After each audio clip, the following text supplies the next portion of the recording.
le groupe LDC. Alors, le groupe LDC, pour ceux qui ne le connaîtraient pas, c'est tout simplement un géant de l'agroalimentaire français, spécialisé notamment dans la volaille. Et alors, pourquoi je vous ai choisi ce groupe? Tout simplement parce qu'il jouit aujourd'hui de plusieurs facteurs, à commencer par une valorisation particulièrement faible.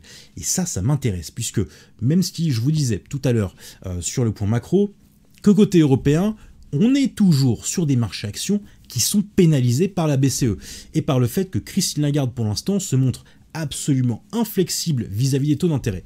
Malgré tout, on a quand même eu, et on l'a vu, un CAC 40 qui ne cesse de battre des records de valorisation, des actions qui, globalement, ont ici une valorisation relativement élevée, alors certes, beaucoup plus faible que leurs homologues américaines, mais qui globalement restent élevées. Or ici, avec une valorisation avec un PER de seulement 8,57%, non seulement on a une faible valorisation du côté du groupe LDC, mais on a aussi une valorisation inférieure à la moyenne de son secteur. Deux arguments donc qui permettent de plaider en faveur d'une hausse à venir du cours du titre en bourse.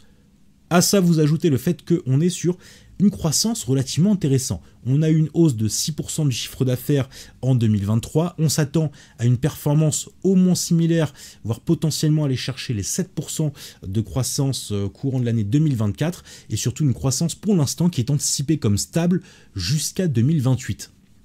Donc ça, ce sont également des éléments qui plaident en faveur donc d'un investissement à faire maintenant, tant que son PER, sa valorisation est aussi faible, mais surtout le groupe LDC, c'est un investissement que je considère comme à faible risque, puisqu'il est tout simplement protégé par les barrières naturelles à l'entrée du marché. C'est-à-dire que on est sur un marché relativement spécialisé et qui nécessite des frais et des investissements relativement énormes, en fait, tout simplement pour fonctionner, puisque vous avez des frais de logistique, que ce soit en termes de transport, que ce soit au niveau de la découpe, des ateliers, justement de l'ensemble des chambres froides, que ce soit en termes de conditionnement des produits, qui font qu'un nouvel acteur aurait beaucoup de mal à s'implanter sur le marché, puisque si vous avez un nouvel acteur qui arrive, il faut bien garder en tête que lui viendra de réaliser ses investissements. Il devra attendre des années avant que ces investissements puissent être rentabilisés. Là où LDC, étant un acteur historique implanté depuis longtemps, a déjà rentabilisé l'intégralité des investissements. Donc ça, c'est aussi un avantage qui fait que le groupe est protégé, si je puis dire, de l'arrivée de nouveaux concurrents. On a également, dernier argument significatif, c'est le marché en croissance constante, porté alors par plusieurs éléments. On a globalement le fait qu'on note une augmentation de la consommation de volaille à l'échelon français, et surtout par rapport au bœuf, si on compare ça par rapport aux autres produits animaliers, en boucherie, la volaille est en forte hausse, portée entre autres, et qui devrait continuer à se porter par tous les mouvements, j'allais dire, healthy, comment formuler ça, tous les influenceurs et l'attrait vis-à-vis du sport et d'un rythme de santé, d'un rythme de vie beaucoup plus sain. Et on sait que tous les diététiciens, tous les sportifs dans toutes les salles de sport vous demandent à un coach comment améliorer votre alimentation pour avoir, j'allais dire, à la fois un style de vie plus sain, mais avoir de meilleures performances et surtout avoir des séances j'ai un corps qui se transforme grâce aux séances sportives, il va vous recommander mécaniquement de la viande de volaille. Et donc tous ces éléments-là font qu'on a un marché qui est en perpétuelle croissance, et une croissance qui devrait se poursuivre au moins jusqu'à 2030. Alors, si on va voir ce qui se passe du côté des graphiques, sur le graphique hebdomadaire justement du groupe LDC, on voit qu'on est sur une très grosse tendance haussière, une tendance haussière qui a démarré ici début 2022, mais surtout on a connu donc un très beau repli technique ici récemment, même si effectivement on a un potentiel de hausse du coup qui est plus limité.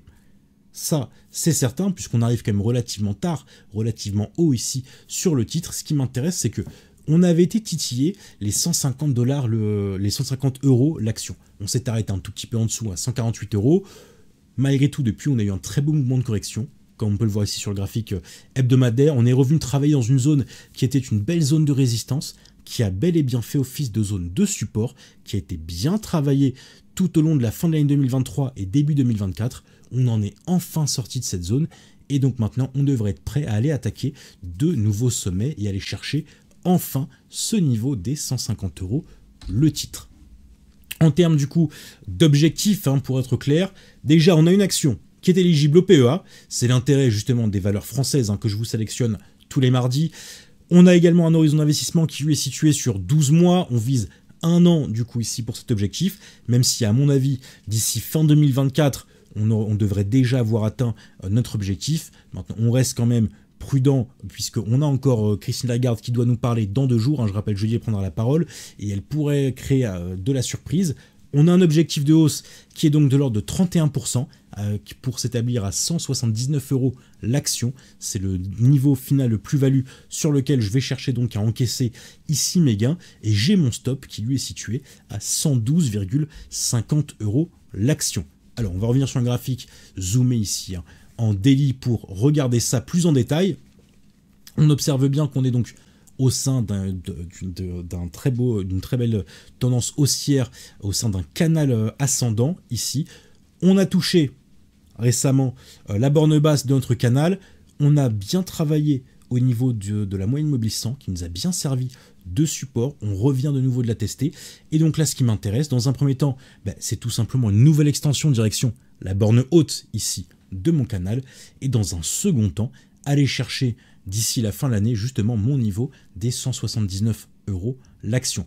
Si jamais on casse la borne basse de mon canal, je ne sortirai pas cette position. J'ai bien placé mon stop loss sur les 112,50, il est relativement large, c'est fait exprès, puisque je garde en tête, ça je n'oublie pas, que Christine Lagarde doit prendre la parole dans 2 jours, je rappelle que c'est jeudi en début d'après-midi qu'elle prendra la parole, qu'on est sur un marché européen qui globalement reste pénalisé par rapport au marché américain, parce qu'on a jusqu'ici une politique monétaire qui est beaucoup plus inflexible que ce que fait Jérôme Powell, et donc que je laisse un peu de place pour qu'on puisse avoir de la volatilité et des mouvements ici qui pourraient chercher à corriger brutalement. Si on va avoir par exemple un mouvement d'arbitrage à court terme et des flux de capitaux qui devaient délaisser des valeurs européennes pour aller réinvestir sur des valeurs américaines, on aurait forcément des mouvements baissiers plus que proportionnels, et c'est pour ça que je laisse volontairement de la place ici, plus de place que prévu, et que j'ai été chercher en fait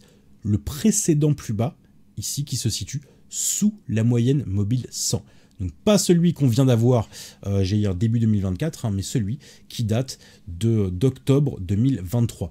C'est pour ça ici que vous avez donc ce niveau de ce double bottom que j'ai utilisé donc comme niveau de stop loss. Mais à mon avis, a priori, je pense qu'il y a peu de chances qu'on vienne aussi bas. Et si jamais on vient aussi bas, c'est que globalement l'ensemble du marché se sera retourné. Et entre-temps, on aura déjà l'occasion de réaborder le sujet un mardi soir.